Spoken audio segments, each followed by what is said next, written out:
Hey everybody, hope you're having a great day so far. This is Josh with Shurig Solutions Incorporated, and I just want to take a couple of minutes today to talk about communication and kind of continue some of the previous conversations that we've had on how to be a more effective communicator, both professionally and personally.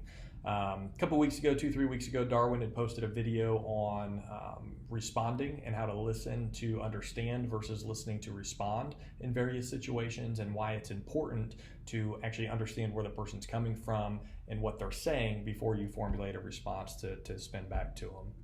And I just want to, kind of take that to the next level and talk about questions and, what to do when you get a question that maybe you don't understand, or maybe it's a vague question that, you could go multiple directions with, your answer. So how do you treat that? So I tell people to treat that question, that vague question, like an onion that has multiple layers that can be peeled back.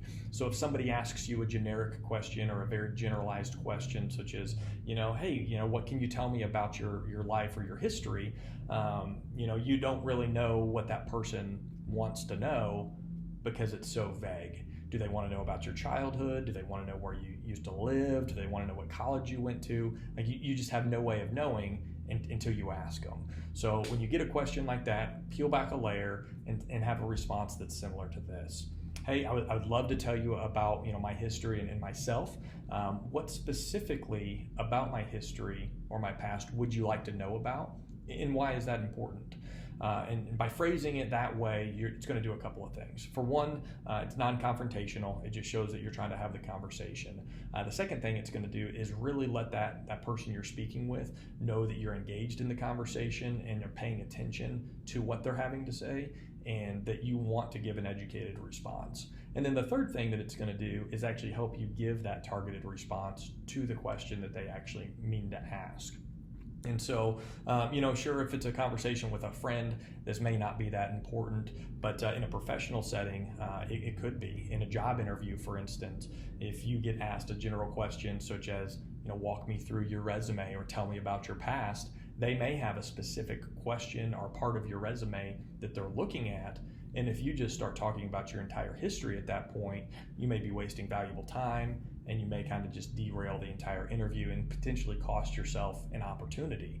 And so, in that situation, it's important to peel that onion back and say, hey, I would love to talk to you about my resume and walk you through it.